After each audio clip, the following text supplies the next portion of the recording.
시청자 여러분 안녕하십니까. 유튜브 채널 JTB 뉴스가 선보이는 여의도 정치. 오늘은 최강욱 전 의원님과 함께 하겠습니다. 의원님 안녕하세요. 네, 안녕하세요.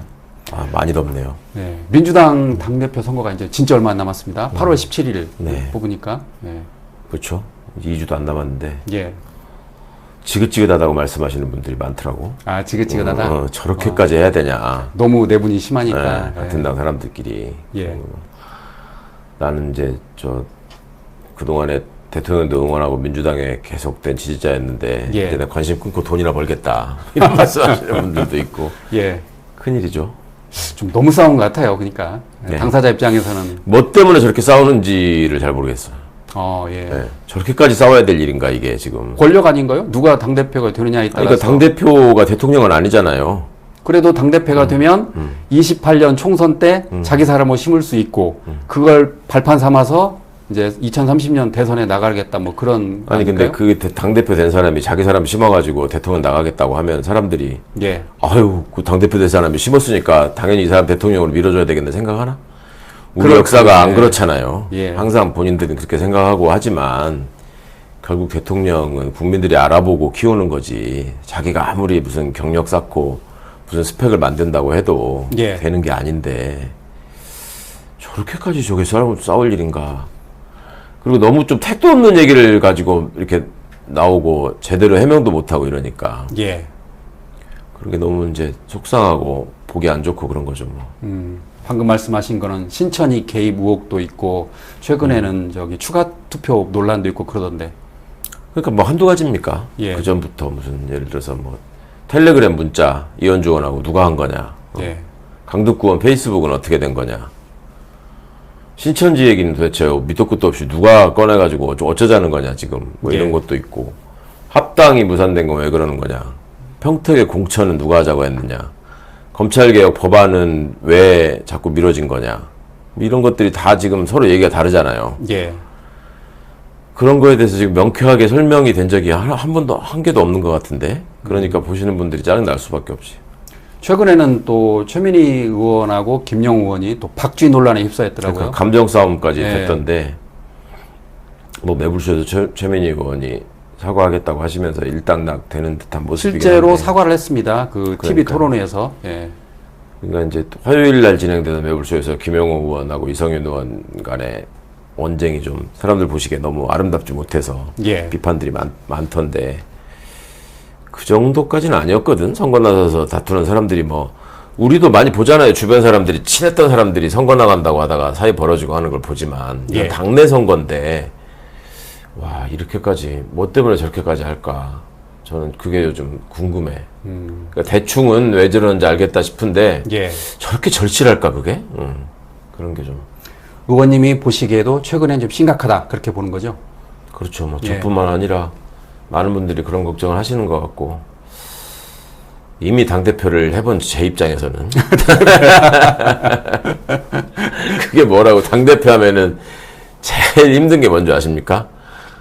그 국가 행사에들 참석을 해야 되는데 예. 까만 옷을 까만 넥타이를 매야 될 상황들이 많아요. 예. 근데 그게 다 더울 때 있어 또. 아, 더울 때. 예. 예. 보세요. 5.18 광주항쟁 기념식이 있습니다. 그때부터 덥기 시작하죠. 그렇죠. 예. 5월 23일 노무현 대통령 추도식이 있습니다. 햇살이 진짜 따가워요. 예. 그럼 60항쟁 기념식이 있습니다. 6.25 전쟁 기념식이 또 예. 있어요. 6월 달이잖아요, 다. 그 다음에 7월 달에 재헌절 재헌절. 있죠. 8월 달에 광복절 있죠. 예. 전부 다 왜 이렇게 더울 때 그것도 다 야외에서 해요. 야외에서. 죽습니다, 진짜. 그런데 당대표가 되면 안 갈 수도 없잖아요. 그럼요. 당연히 가야 되는 예. 그러니까 국가 의전 서열이 생기거든, 당대표가 되면. 그래서 안 갈 수가 없는 건데, 대통령 행사에. 그거는 그거대로 그렇고, 당에서 또 당대표로 있으면은 당 내에서 여러 가지 문제들이 큰 당이든 작은 당이든 막 다투거든? 예. 그럼 서로 와가지고 이제 당대표한테 얘기한다고. 뭐 그런 거 듣고서 하는 것도 괴롭고, 그 힘든 일인데 저렇게까지 싸워가면서 뭘 저렇게 얻을 게 있나. 하여튼 걱정이에요. 아니, 제가 다시 한번 드린 질문이지만 의원님은 왜 이렇게 싸운다 보세요? 그러니까 결국은 권력 욕망이죠, 뭐 아닌가요? 욕망. 권력. 예. 권력. 좋게 말하면 권력 의지고, 예. 리얼하게 말하면 권력 욕이지 뭐. 욕망을 실현하는 방식, 뭐 정치라고 하는 게 뭐 그런 걸 놓고 싸우는 데니까 뭐 그 자체를 비난하고 싶지는 않은데 예. 그래도 어느 정도 지켜야 될 선은 있을 것 같은데 다른 거 다 떠나서 지금 내란 세력을 극복하고 더 큰 하나가 돼가지고 다시는 우리가 불행한 역사를 반복하지 말자라고 하는 게 우리가 그 추운 겨울에 응원봉을 들고 했던 다짐 아닙니까? 예. 그런 분들이 다 민주당을 어쩌면 민주개혁 진영의 본진이라고 생각하고 다 주목하고 있는데 막상 이제 이렇게 해서 소위 내란 세력들을 잡아놓고 재판하고 하는 단계에 이르니까 자기들끼리 또 자리 다툼하는 거냐. 이제 그런 거에 대한 인식을 깊이 해야 되는데 그 생각은 나중 문제고 일단 내가 이기고 하는 게 중요하다라는 생각만 하는 것 같아서 너무 예. 속상합니다. 그런데 정치는 한번 권력에서 벗어나면 잊혀져 버리잖아요. 그러니까 그게 좀 욕망을 더 자극하는 것 같습니다. 그렇게 생각하시는 것도 있는데 그게 그렇게 한다고 해서 잊혀지는 게 아닌데 김민석 후보만 보더라도 20년 동안 낭인 생활했는데 예. 다시 지금 뭐 총리도 하고 당대표 돼서 대통령에 도전할 수도 있다라는 그런데 얘기가 있잖아요. 흔한 케이스는 아니잖아요. 아니 그래도 없는 것도 아니잖아. 그럼 예. 저를 보고 요새 정치인이라고 하는 사람들이 대부분인데 예. 저는 그럼 잊혀졌나요? 이제 너무 안 잊혀져서 문제인데 난 지금 의원님이 이제 유튜브에서 인기를 얻으시니까. 아니 그러니까 안 잊혀지고 싶으면 안 잊혀지고 싶은 방법이 여러 가지가 있고 예. 굳이 저렇게 머리끄댕이 잡고 싸우지 않아도 되는데 왜들 저것만을 가지고 저렇게까지 하셔야 되는지. 예. 자, 어쨌든 이제 남은 게 특히 70% 득표가 남은 게 호남권하고 수도권 서울 경기 아닙니까? 예. 호남 선거인단을 보니까 대략 한 50만 명. 그래서 비율이 33%라고 합니다. 예. 그리고 8월 16일 수도권 선거인단은 대략 57만 명. 그래서 37%. 예. 두 개를 더하면 대략 한 70%가 되는 것 같아요. 예. 그래서 이제 일부 언론 보도를 보면 첫 번째 치러지는 8월 15일 호남 선거를 누가 가져가느냐. 그게 분수령이 될 것이다. 뭐 그렇게 말하던데. 그렇죠. 그게 어떻게 굉장히 보십니까? 중요한 관건이 되겠죠. 이제 그간에는 이제 김민석 후보가 지금 중간에 제주도, 강원도, 인천 뭐 이런 선거가 있는데도 불구하고 예. 호남에 가가지고 지금 돈다는 거잖아요. 예. 그러면 기존의 관측대로라면 김민석 후보가 앞서가고 있었는데 격차를 더 벌려서 확실하게 승기를 잡아야 되니까 호남 다지기를 하는 거 아니냐 이런 분석이 있고 또 한편에서는 호남에서 계속 앞서간다고 했는데 지금 그게 자꾸 좁혀지니까 불안해서 그러는 거 아니냐 예. 이런 분석도 있고 우리는 뭐 알 수가 없으니까 그건 결과가 나와봐야 아는 거지. 그런데 표가 많이 있으니까 선거 나선 사람들이 뭐 표 많은 곳에 집중하는 거야 당연한 일인데 일단 호남 민심이 뭐를 기준으로 누구를 선택하느냐가 되게 중요한 소위 리트머스 시험지가 되겠죠. 예. 그런데 이제 8월 15일 날 호남이고 8월 16일 서울, 경기, 수도권 아닙니까? 네. 그런데 이미 온라인 투표를 해가지고 네. 사실상 호남 결과가 발표돼도 서울에 영향을 미칠 수 있느냐라는 질문도 나오던데 그건 어떻게 보세요? 그렇죠. 예. 그게 이제 거의 동시에 투표가 진행되고 하루 차이로 발표만 하는 거니까. 근데 무슨 결과가 영향을 미치느냐 이런 문제라기보다는 예. 호남에서 이제 이런 게 대회가 치러지게 되면 그 중간에 후보들이 보이는 모습, 그쪽에 가서 호소하는 얘기들, 그다음에 그 지역의 당원들이 생각하고 요구하는 모습 이런 것들이 이제 나오잖아요. 그리고 예. 아무래도 호남하고 수도권이 민주당의 어찌 보면 정치 고관여층이 가장 많은 숫자를 점하고 있는 지역이다 보니까 거기서 어떤 일정한 흐름 같은 게 형성이 되겠죠. 그 노무현 대통령이 대통령 되신 게 광주에서 이기면서 그랬죠. 예. 갑자기 확 급상승하는 거 아니에요. 그런 것들이 투표를 하는 분들도 신중하게 계속 지켜볼 거고 또 지금 상황들이 너무나 저렇게 갈등이 격화되니까 판단을 유보하면서 소위 말해서 될 사람이 누구냐 어떤 사람이 지금 하면 잘하겠냐라는 거를 더 신중하게 판단하시지 않을까 생각합니다.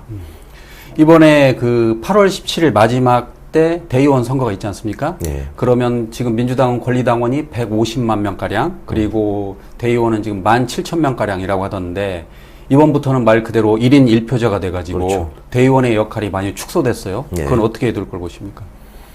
대의원 숫자가 워낙 적어서 뭐 그전에는 거기에 뭐 대의원의 한 표가 일반 당원 뭐 17배, 20배, 몇십 많게는 배 그랬잖아요. 가치가 있다고 네. 했는데 그런 게 아니고 대의원분들의 투표율이 상대적으로 높긴 하겠죠. 예. 소수면서 조금 네. 더 열성적인 분들이 있을 거니까. 뭐 근데 그거 외에는, 그리고 뭐 예를 들어서 지역위원장을 맡고 있는 국회의원이 특정 후보 편이다. 그러면 그 말이 어느 정도 통하느냐, 그게 영향력을 미칠 수 있어야지 어떤 후보 캠프에서 일하는 게 의미가 있는 거잖아요. 예. 그 뛰는 사람 입장에서는. 근데 그 영향력이 상대적으로 대의원 쪽이 더 강하고 일반 유권자, 일반 당원들한테는 좀 이렇게 거리가 머니까 뭐 그런 정도 차이밖에 없겠죠. 뭐. 예.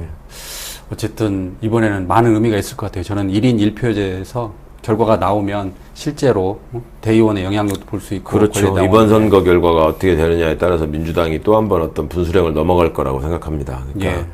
노무현 대통령이 대통령 후보 경선에서 승리하는 과정이 민주당이 그 주권정당, 국민정당으로 전환하는 데 있어서 큰 계기가 된단 말이에요. 예. 그리고 그때부터 나온 얘기가 이제 호남이 선택한 후보가 대통령 후보가 된다, 대통령이 예. 된다, 이런 게 민주당에서는 역사로 굳어져 있잖아요. 그런데 이번 같은 경우는 이제 대통령 후보를 뽑는 건 아니지만 1인 1표제가 전면적으로 시행되면서 당대표, 그러니까 당대표가 지금 이번 당대표가 더 중요하게 보이는 이유가 이제 다음 총선 대선을 관리해야 되는 대표라서 그런 거잖아요. 예, 예. 그러니까 이번에 이 1인 1표제가 얼마나 건강하게 정착될 수 있느냐에 그 한 고비가 되겠죠.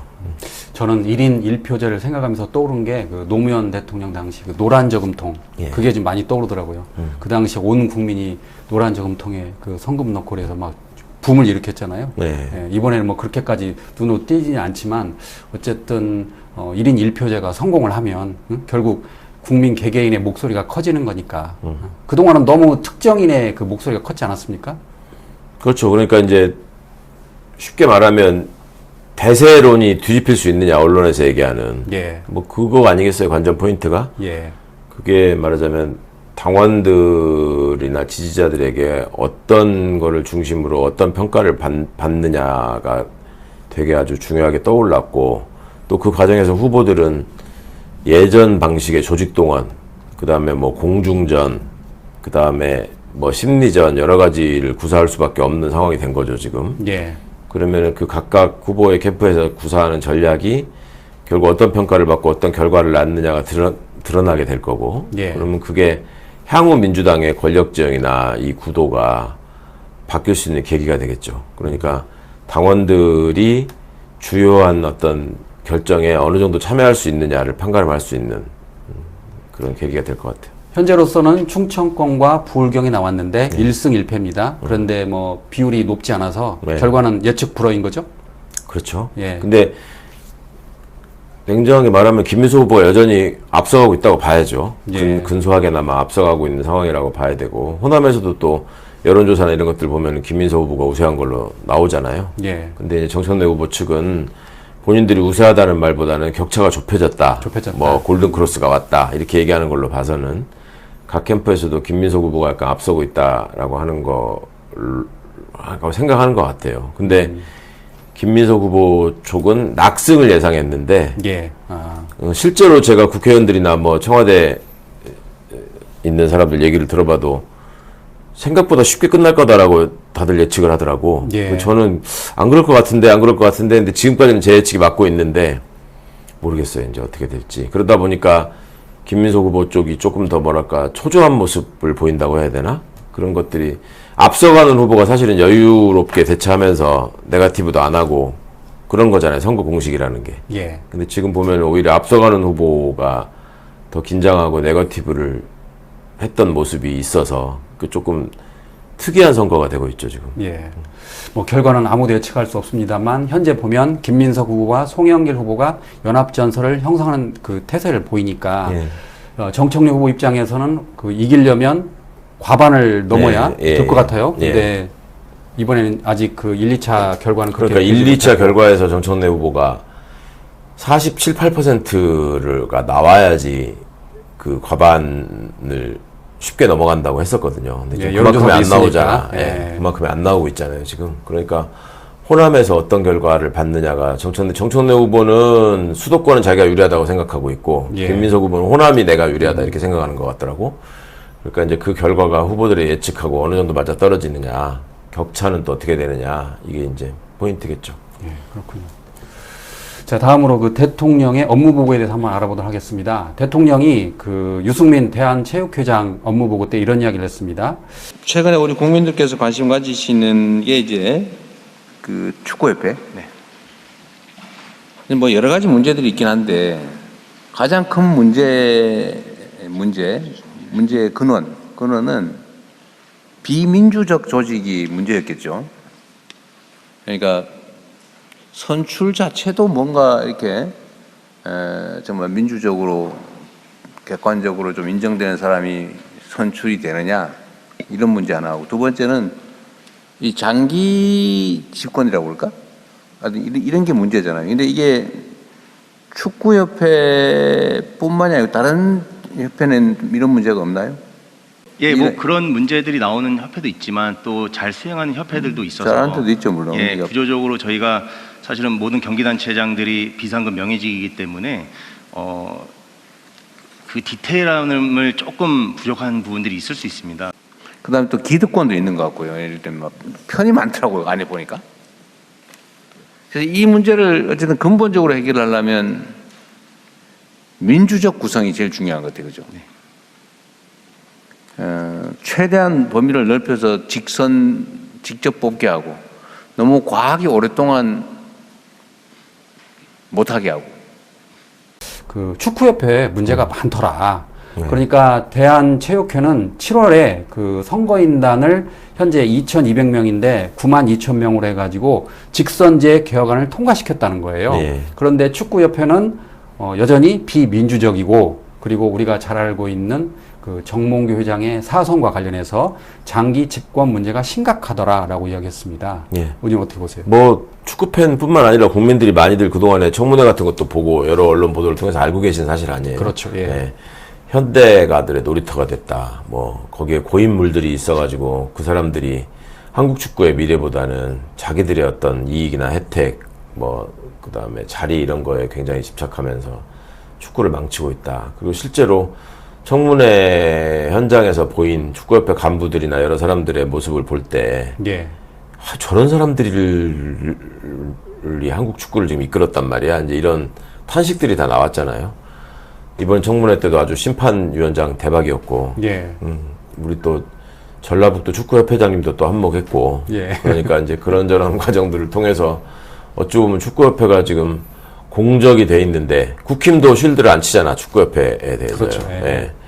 그런 건데도 축구협회의 자정 노력이나 이런 것들은 별로 보이지 않는, 그리고 여전히 축구인들 사이의 어떤 주류와 비주류 사이의 갈등이나 반목이 해결되지 않고 있는 문제, 이런 것들이 남아 있으니까 그 월드컵에서 사실은 축구협회나 정몽규 회장이나 홍명보 감독은 32강은 가지 않겠냐. 적어도 간다고 생각했죠. 예. 최소한 그 정도는. 예. 그러니까 남아공한테 지고 나서도 그 생각을 하고 네. 있었잖아요. 근데 그게 무너져 버리니까 국민적 분노가 더 크게 인 것 같고. 근데 이번에 진짜 제대로 뭘 바꾸지 못하면은 앞으로 뭐 백약이 무효 아니겠습니까? 예. 무슨 이렇게 고여서 있으면 일본하고 많이 비교를 하잖아요. 지금 일본이 훨씬 언제부터 일본 축구가 한국 축구를 이렇게까지 앞서갔는지 참. 옛날 일본 축구를 생각하는 사람들 입장에서는 좀 기가 막힌 일인데. 일본도 뭐 성과는 좋지 않았지만 그래도 월드컵 전에는 우승을 노린다고 했었잖아요. 아, 그럼요. 그때는. 그 예. 일본이 국가대표 양성 시스템이나 감독을 어떻게 하는 것인가의 문제나 선수들 간의 어떤 체계화적인 훈련이나 이런 것들이 훨씬 더 선진적으로 앞서 가니까 그 성과가 나와서 한국, 일본 지금 계속 지잖아요. 예. 어떤 연령대에서 축구를 해도. 그 참 속상한 일이죠. 뭐 꼭 일본을 이겨야 되는 건 아니지만 자기보다 뭐 항상 못하는 나라였고, 한일전이라는 게 특성이 있는데 예. 지니까. 그리고 외부의 객관적인 평가도 일본 축구는 뭐 충분히 상위권을 노려볼 수 있다라고 하는데 한국 축구는 그렇게 취급을 안 해주니까. 근데 우리가 또 세계 탑리그에 또 뛰는 선수들이 이렇게 많은데 예. 그 진주들을 어떻게 이렇게 목걸이로 잘 깨지를 못하느냐, 그런 아쉬움이 너무 진하게 있죠. 청문회 때 제가 놀란 것 가운데 하나는 문체부 차관 출신이 예. 대한축구협회에 가가지고 정몽규 회장의 거수기 역할을 한다라고 의원들이 집중 공격을 하는데 별다른 이야기를 못해요, 당사자들이. 예. 그러니까 어떤 보면은 이제 관료들이 퇴직 후에 그런 협회 같은 데 가가지고 뭐 예. 부회장이네 전무네 뭐 이러면서 소위 노후를 대비하는 이런 과정으로 그냥 전락을 했는데 슬픈 일이죠. 네. 그죠? 누가 봐도. 오죽했으면 가가지고. 국힘 윤용근 의원은 또 현장에서 실시간 문자를 주고받는데 송구스럽습니다. 그러니까 정몽규 회장은 다른 데서 한번 봅시다라고 하면 실제로 그런 이게 일이. 예전에 50비리 청문회 뭐 이런 거 할 때 예. 정주영 씨한테 예. 그 당시에는 이제 이 사람보다 더 선대잖아. 정주영 씨가 나오니까 막 그 앞에서 회장님께 감히 제가 이런 질문을 드려도 될지 모르겠습니다. 증인이라고도 못 불렀어요. 감히 지금. 그런 사람들이 있어가지고 빈축을 샀는데, 예. 야, 그때가 언젠데, 50비리 청문회가 제 기억에 1988년인가 그렇거든요. 근데 지금 거의 40년 전이잖아. 그러네요. 근데도 이 꼴을 또 봐야 된다는 게 똑같은 현대고. 예. 참. 이번에 그런 질문도 나왔습니다. 현 상황에서 국가대표가 되려면 고대 라인과 현대 라인을 잡아야 된다. 네. 이거 어찌 보면 그러니까 그동안 쭉 있었던 얘기인데, 뭐 요새는 좀 완화됐다라고 또 항변도 앞뒤다마는. 예. 그런 말이 있다는 게 옛날에 저도 듣기에 축구협회 축구인들 사이에 여당 야당이 있다는 소리를 들었었거든. 예. 그게 좀 되게 놀라웠었어요. 축구하는 사람들이 무슨 야당이 누구냐.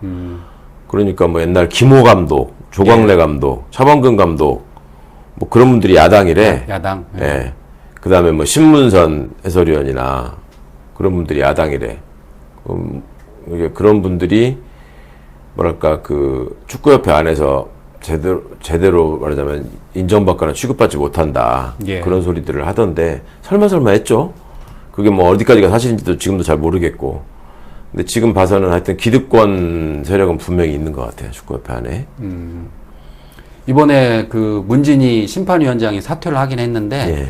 질문 과정에서 그 조국혁신당 김재원 의원하고 옥신각신하면서 김재원 의원이 막 뭐라고 보니까 이제 그 다른 의원들이 뭐라고 했어요. 예. 그러니까 문진희 심판위원장이 거기는 좀 빠지시고라고 예. 했어요. 그래서 난리가 났는데 증인의 이런 태도 어떻게 보십니까? 그 믿는 구석이 믿는 구석이. 확실하게 있거나 예. 아니면 태생이 뭐 굉장히 그런 거 신경 안 쓰고 내가 하고 싶은 대로 하거나 그런 거일 텐데 글쎄요. 저는 뭐 그런 어떤 답변 태도나 자세 이런 게 좀 무례하다. 국민들이 보는데 저렇게 할 수 있냐라는 걸 지적하시는 분들이 많던데 저는 오히려 그거보다 그 답변 내용 중에 월드컵 경기 같은 빅매치가 있을 때 각국에서 심판들이 다 거기 가서 이렇게 심판을 보고 하는데 왜 우리는 한 명도 못 가냐. 한 명도 없었다. 예. 야, 그러면 저는 그거에 대해서는 그동안에 이제 축구 심판들이 다, 뭐 프로야구도 그렇고 심판들의 가장 큰 불만이 심판이 져야 될 책임은 굉장히 많은데 예. 처우가 너무 열악하고 그 다음에 심판의 수준 향상을 위한 교육 프로그램이나 이런 게 거의 없다시피 한다. 그런 점에서 좀 예산을 늘려달라 이런 게 되게 많았던 걸로 기억하는데 예. 심판위원장은 심판을 대변하는 사람이잖아요. 근데 거기서 우리는 경기를 지면은 심판 탓을 하기 때문에 그럽니다. 이렇게 답을 하는데. 예. 아, 진짜 기가 막히더라고. 그러니까요. 또 당사자는 또 그 선거 운동원이 아닌데 예. 정몽규 회장을 도왔다는 의혹을 받고 있잖아요. 나는 놀고 있었다고 했는데 녹취가 나와버리고 막 이러던데. 예. 참 그분도 특이한 분이던데. 결국은 사퇴했습니다. 그러니까 그것도 뭐 그렇게 진심을 하고 싶었겠습니까? 여론이 너무 안 좋으니까 사퇴시켰겠죠. 네. 저는 이번에 보면서 정몽규 회장이 그 회장직을 물러났지만 예. 여전히 그 실세인 것 같더라고요. 그래서 이제 후임 회장을 본인이 이제 주물럭거릴 수 있는 사람을 이렇게 앉히려는 거 아니냐. 뭐 의원들이 그런 걸 계속 질문하고 그러던데. 그렇게 볼 수밖에 없는 행동들을 많이 했죠. 예. 그리고 축구 팬들은 다 알고 있던데 누구가 정몽규 회장의 핵심 측근 실세고 예. 어떻게 해먹을 것이다. 근데 그게 사람들이 모여있고 뭔가 좀 돈이 있고 힘이 있는 때깔나는 조직에서는 다 있는 일 아니에요? JTB는 안 그렇습니까? 누가 물러나면은 저 사람이 또 뒤에서 예. 누구가 저 사람 라인이고 뭐 제가 예전에 YTN 사태가 났을 때 그 YTN 사장 추천위원을 해본 적이 있는데 예. 그때 그 YTN 그 소위 말하는 그 공영방송 파괴 공작 때문에 난리가 난 뒤에 사장 선임하는 과정에서 그때 그런 어떤 사장이랑 경영진의 부당한 언론 탄압에 맞서 싸우던 언론인들이 다음 차기 사장을 놓고 또 갈라져서 싸우는 걸 보니까 야, 좀 어디를 가면 좀 이런 일이 없으려나, 인간 사는 세상은 네. 다 이런 건가 싶은 자괴감이 들었었는데 예. 여하튼 그러면 그때도 전직 사장이 영향을 좀 미쳤나요? 아니죠. 그러니까 이제 그런 거보다는 그때는 정권이 바뀐 뒤니까 정권이 바뀐 데니까. 예. 전직 사장으로부터 혜택을 받았던 사람들이 있었을 거 아닙니까? 기득권 네. 집단이. 그럼 그 사람들은 어떻게든지 안 밀려나려고 안 밀려나려고. 자기는 그런 사람이 아니다라고 하고 본인들과 통할 수 있는 사람이 사장이 되기를 강절하게 원하면서 또 여기저기 다니면서 로비를 하고 예. 그다음에 이제 그 사람들을 도저히 인정할 수 없는 사람들은 또 그러면 한 몸이냐 또 각자가 생각하는 사장 후보가 다르고 예. 그러면서 각각의 그 상대방을 향해서 저기는 배우가 누구다, 누구하고 손잡고 저러는 거다 이런 말씀들을 하시더라고. 그래서 예. 참 뭐 인간의 본성에서 나오는 일인 것 같기는 한데 정봉규 회장 입장에서는 더 간절하겠죠. 거의 정씨 일가가 지금 몇십 년 동안을 지배해온 조직인데 예. 그냥 물러나서 자기가 바보 되는 일은 최대한 막아보자라는 생각을 왜 안 하겠습니까? 인지상정 아니겠어요? 예. 그렇군요. 자, 이번에는 그 검찰 보안수사권 폐지, 이른바 그 형사소송법 개정안에 대해서 알아보도록 하겠습니다. 대통령이 국무회의에서 이런 이야기를 했습니다. 대한민국 헌정사 독재를 되돌아보면 경찰 독재에서 시작을 했고 이후 군인 독재, 그리고 최근에는 검찰 독재였다. 예. 그래서 결국 검찰이 수사와 기소를 분리해서 경찰의 그 권한을 끄는 건데 이제 앞으로 경찰이 그렇게 될 위험이 크다라고 언급을 했습니다. 그렇죠. 충분히 그럴 가능성이 있죠? 그럼요. 어디든지 힘이 쏠리게 되면 또 못된 짓을 할 수가 있으니까. 그러니까 이제 대통령께서 짚으신 부분은 너무너무 그 맞는 말이죠. 역사적으로. 그러니까 경찰 독재가 친일 경찰과 이승만 대통령의 결탁을 통해서 그때는 검사가 마음에 안 들면 죽였어요. 경찰이 이렇게 셌군요. 경찰이. 예. 네. 그럴 정도야. 그리고 1987 같은 영화만 봐도 경찰들이 검사한테 와가지고 영장 청구해라. 예. 줄 서가지고 압박하는 모습이 나오잖아요. 그런 적이 있었죠.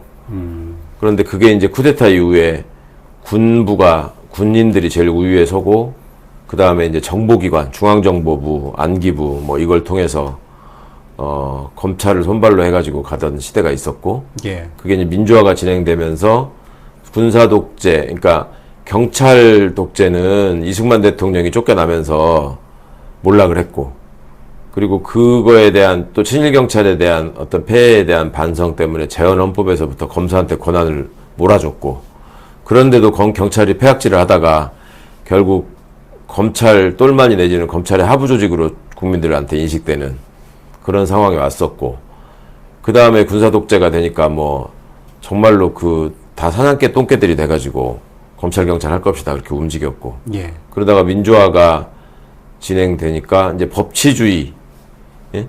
그러니까 독재자들 마음대로 하는 게 아니라 법에 의해서 해라라고 하니까 이제 법비들이 준동하는 사회가 된 거죠. 예. 그래서 이제 그러다가 보니 과거에 정치 군인이 쿠데타를 하고 그 밑에 검사들이 수족으로서 그 합법성과 정적 탄압이나 이런 것들을 보완해주는 역할을 했다면 세월이 흐르고 민주화가 진전되니까 이제 정치검사가 쿠데타를 일으키고 군인들이 그 똘마니가 돼서 앞잡이 짓을 하는 예.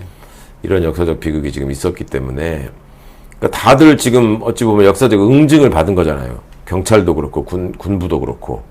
근데 검사만 지금 응징이 없이 왔으니까 예.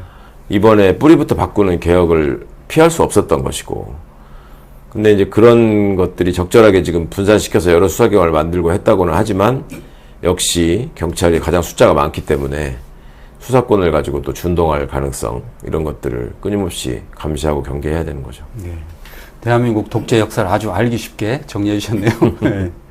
그래서 대통령은 이런 언급을 했습니다. 앞으로 그 비수사관에 대해서 해임, 파면 또는 영구적인 수사 업무 배제를 강하게 주문했습니다. 그렇죠. 당연한 거죠. 검사들이 그동안에 그렇게 망가진 이유가 첫 번째는 이렇게 해도 누구도 나를 처벌하지 못한다. 그럼 뭐 심하게 나쁜 짓 하면 옷 벗고 나가면 그만이다, 이런 게 있었잖아요. 예. 실제로 우리가 그런 사례를 너무나 많이 봤잖아요. 그 다음에 두 번째, 제도적으로 검찰권을 남용하고 나쁜 짓을 해도 법원이 그거를 제대로 견제하거나 통제하지 못한다. 예. 네.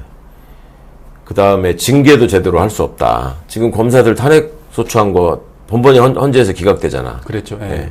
그 이유가 또 수사가 제대로 안 돼서 증거가 없어서 못한다 이런 거였거든. 근데 수사를 또 검사가 해.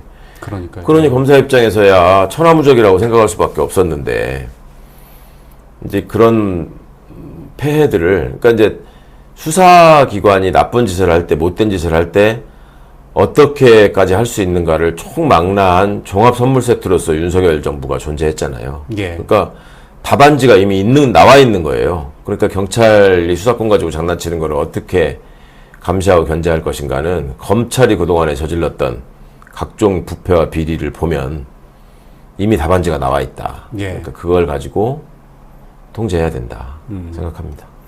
이와 관련해서 그 한동훈 의원은 보안 수사권 폐지로 지옥문이 열렸다라고 했습니다.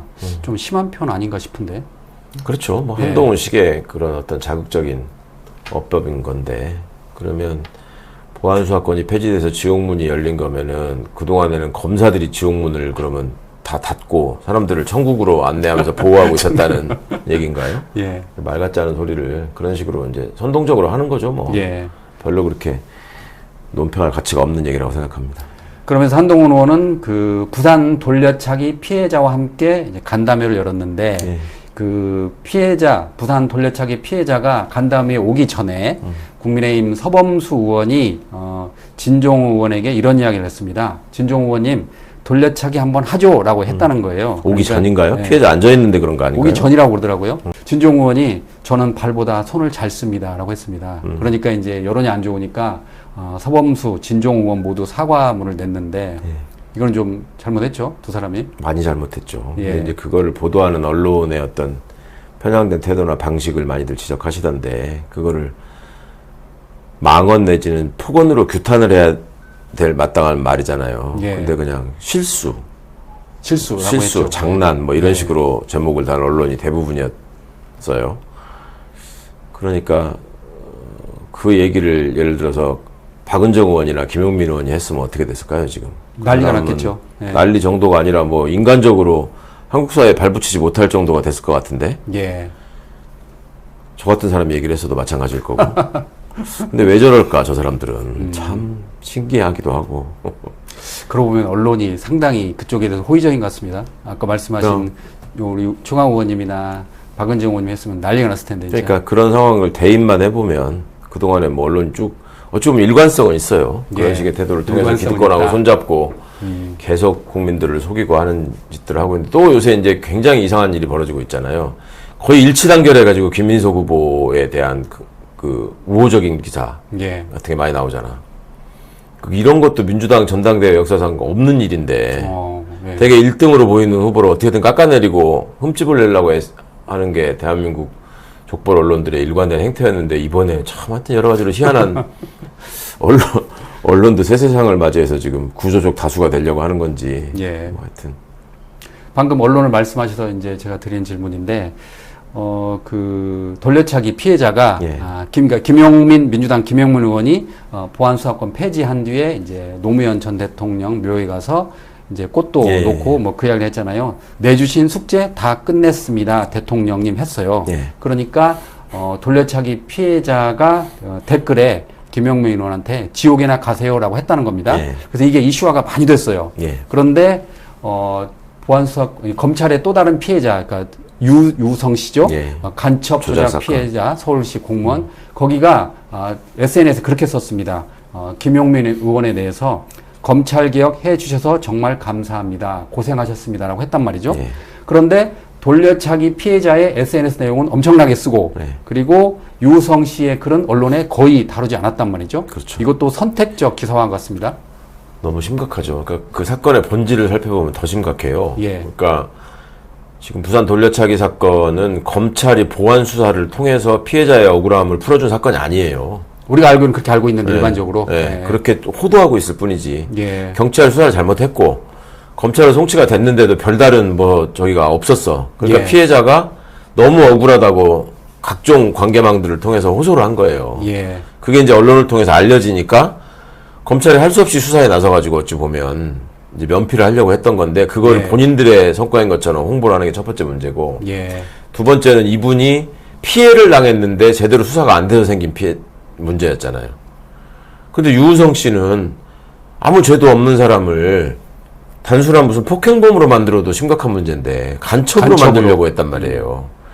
간첩으로 없는 죄를 만들어서 간첩이라고 했을 뿐만 아니라 그게 나중에 문제가 되고 증거 조작 같은 게 드러나고 하니까 보복 기소를 또 했단 말이야. 무죄로 나왔는데 이제 예. 보복 기소를 무혐의, 그러니까 옛날에 기소유예 처분을 했던 사건을 다시 끄집어내 가지고 예. 그걸로 보복 기소를 했다가 법원으로부터 이건 공소권 남용이다라는 지적까지 받았던, 진짜 이건 집단적인 범죄거든요. 검사가 저지른. 예. 이게 저 피해자에 대한 수사를 제대로 안 했다라고 하는 건 일종의 범죄를 따지면 직무유기 정도에 해당한다면 이거는 고의에 의한 단체 조직범죄인데, 나빠도 유우성 씨 사건의 케이스가 훨씬 질이 나쁘죠. 그렇죠. 예. 근데 그런 거는 한 줄도 안 쓰고, 유우성 씨가 심지어 댓글을 달았는데도 그런 거는 일체 조명이 안 되고, 지옥이라는 말을 부각시키면서 저렇게 부산 돌려차기 사건을 가지고 최대한 활용해 먹으려고 하고, 그거를 받아가지고 지금 한동훈이가 또 말장난을 하고, 이런 상황들이 너무 심각한데, 이게 이제 전략이죠, 전략. 그러니까 이게 공조직의 개편에 관한 문제가 아니라 대한민국 수구 기득권을 지키는 뿌리를 드러내는 지금 장면이기 때문에 이런 공작을 할 수밖에 없다고 생각하는데, 몇 번 말씀드렸지만 원래 검찰 제도는 애초에 역사적으로 인류의 역사에 등장할 때부터 피해자를 지키기 위해서 등장한 제도가 아닙니다. 예. 검찰 제도는 피의자의 인권이 지나치게 침해되는 거를 감시하고 예방하기 위해서 만들어낸 제도라고요. 예. 그러니까 애초에 지금 이제 수사 기소를 분리하면서 우리가 검찰청 간판을 공소청으로 바꿨잖아요. 예. 검사가 영어로 프로시큐터인데 프로시큐터. 풀네임이 퍼블릭 프로시큐터거든. 공소청의 공. 그 다음에 검사가 기소한다고 할 때 공소를 제기한다고 하는데 거기에 공이 퍼블릭이란 말이에요. 퍼블릭. 예. 그러면 그 퍼블릭의 반대말이 뭐예요? 그게 반대말이 있으니까 퍼블릭이라는 말을 앞세워서 공적이라는 말에 공소라는 말을 쓸 거 아니에요. 예. 프라이빗이잖아, 퍼블릭의 반대말은. 예. 사적인. 예. 예. 사적인 소추. 그러니까 옛날에 역사적으로 보면 어떤 사람이 우리 자식이 어디 가가지고 그 폭행을 당하고 왔다. 그럼 부모가 가서 보복하잖아요. 이게 이제 사적 보복이잖아. 예. 그러니까 이제 그런 것들을 공적으로 국가가 나서서 공정하게 정리하는 게 사법 절차가 만들어지는, 법치주의가 이루어져가는 과정이잖아요. 그럼 그 과정에서 옛날에는 피해자가 직접 법정으로 끌고 갔다고. 이 가해자로 지목을 한 다음에. 그러니까 제도적으로 보면은 판사가 검사보다 훨씬 먼저 생겼어요. 예. 근데 그렇게 되다 보니까 힘 있고 빽 있고 돈 있는 사람들은 자기 미운 사람들을 그냥 범죄자로 쉽게 만드는 거예요. 예. 그러니까 그 사람을 어거지로 범죄 혐의를 씌워야 되니까 고문도 하고, 그러니까 마녀 재판 같은 게 이제 전형적인 예잖아요. 그러니까 그거에 대한 반성에서 이걸 한번 걸러야 된다, 인권보호의 관점에서. 그래 만들어진 게 검사인데, 그거가 지금 요즘 한국 사회에 와서는 이제 이 검찰개혁의 논의가 갑자기 피해자 보호로 전환이 돼가지고, 예. 그런 프레임 전환을 통해서 국민들을 지금 홀리고 있는 거죠. 그렇군요. 자, 대통령이 정성호 법무부 장관에게 잘 버티세요라고 말했습니다. 예. 정성호 법무부 장관은 몸 컨디션이 안 좋아가지고 사실상 사의를 표명했지 않습니까? 예. 새 술은 새 부대라는 말까지 하면서, 그런데 대통령은 형사소송법 안착 역할을 당부했어요. 예. 그러니까 전에 의원님 말씀하신 것처럼 정성호 법무부 장관은 적어도 10월까지는 갈 것 같아요. 그럼요. 예. 그거가 어쨌거나 이상 없이 출범을 하고, 그 다음에 조직이 새롭게 출범하고 뭔가 제도가 새롭게 만들어질수록 새로운 그 관행이나 새로운 문화를 조직 안에 만드는 게 되게 중요하단 말이에요. 예. 그러니까 그런 거를 공소청을 지휘 감독하는 사람이 법무부 장관이니까 검찰청과 공소청이 어떻게 달라질 것인가가 지금 검찰 개혁의 핵심이지 않습니까? 예. 그런 소임을 좀 꼼꼼히 잘 하셨으면 좋겠습니다. 그러면 10월에 이제 중수청이 출범하는데 정부 발표를 보면 중수청에 검사 또는 검찰 수사관을 보낸다고 하는데 모두 명칭이 이제 수사관 이렇게 바뀐다는 거예요. 예. 예, 그래서 한 2,500명 정도 중수청 수사관을 모집을 해야 된다는데 검사가 갈까요? 저는 그 차장부장급에서는 상당수가 가지 않을까 생각합니다. 아, 차장부장에서는 윤석열 한동훈의 똘마니들이 지금 여전히 있기 때문에 공수처가 처음 생겼을 때 우리는 잘 몰랐지만 전현직 검사들이 공수처를 접수해가지고 우리가 이거를 장악하자라는 계획하에 움직인 걸로 보이는 장면들이 있거든요. 예. 그 안에서도 윤석열을 위한 간첩질도 많이 했다 그러고 내부 사람들의 얘기를 들어보면 근데 중대범죄수사청은 훨씬 더 큰 조직으로 출범하는 거잖아요. 그렇죠. 그거를 방치할 리가 없어요. 제가 생각할 때. 예. 그 사람들 입장에서 한번 생각을 해보세요. 이게 저들의 소원이 뭐야? 옛날 검찰로 다시 복귀하는 거잖아요. 돌아가야 되잖아. 근데 중대범죄수사청이 정치검사들이나 못된 짓들을 완전히 배제한 채 국민의 신뢰를 받는 수사기관이 돼버리면 다음에 다시 합치고 싶어도 못 합치는 거 아니에요. 아, 정권 바뀌었다 해도. 그러니까 안에 가서 어떻게든 윗자리를 차지해가지고 분탕질을 쳐야 돼요. 그런 의논을 하고 있을 것 같아요. 제가 추측할 때. 그리고 이제 하나 유감인 것은 언론이 또 집중적으로 그런 보도를 하더라고. 명칭도 수사관이라고 바뀌고 예. 검사의 직급이 3급이었는데 평검사를 4급으로 한다고 하니 예.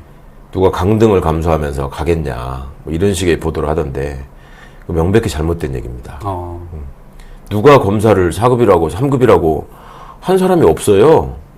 특정직 공무원들은 직급 체계가 다르단 말이야. 예. 대신 이 봉급이나 수당하고 비춰보면 얼추 여기하고 비슷하다 이런 정도의 얘기가 있었을 뿐이지 말 같지 않은 기사들을 많이 하던데 이미 문재인 정부 때 소위 검사장이라고 검사장 직급이라고 껐덕거리고 다니던 사람들 고등법원 부장판사라고 하던 사람들이 자칭 자기들이 차관급이었거든. 그래서 차량이 나오고 기사가 나왔었다고. 예. 근데 그걸 다 회수했단 말이에요. 니네는 애초에 차관급도 아닌데, 예.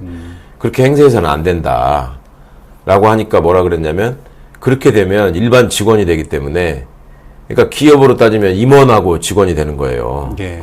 그러면 임원은 원래 퇴직금이 없는 거잖아요. 퇴직금 정산을 하고 임원이 되는 거잖아. 예. 그러니까 검사장이나 차관이라고 하면서 저기를 할 때는 그냥 차하고 유지비만 주면 됐는데 이제는 그 수당이나 퇴직금 같은 게 확 늘어나야 된다. 예. 그러니까 그냥 차를 타게 해달라.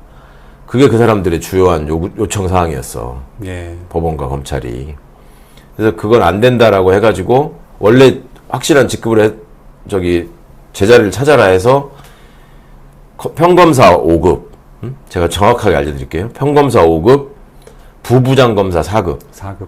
부장검사 3급, 차장검사 2급, 검사장, 지방검찰청장 1급, 그 다음에 고등검사장이 차관급, 검찰총장 장관급. 이런 식으로 정했단 말입니다. 예. 그러니까 이게 검사하고 군인이 직급에 비해서 돈을 많이 받거든요. 이게 또 군사독재의 잔재예요. 전에 한번 말씀드렸죠. 군사독재를 지탱하는 두 뿌리로 물리적 폭력을 행사하는 군대와 합법적 폭력을 행사하는 검찰을 손에 쥐는 게 필요했고, 그러니까 그쪽의 처우를 높여준 거야. 자기한테 충성을 다하게 하기 위해서. 예. 그게 지금까지 쭉 온 거예요.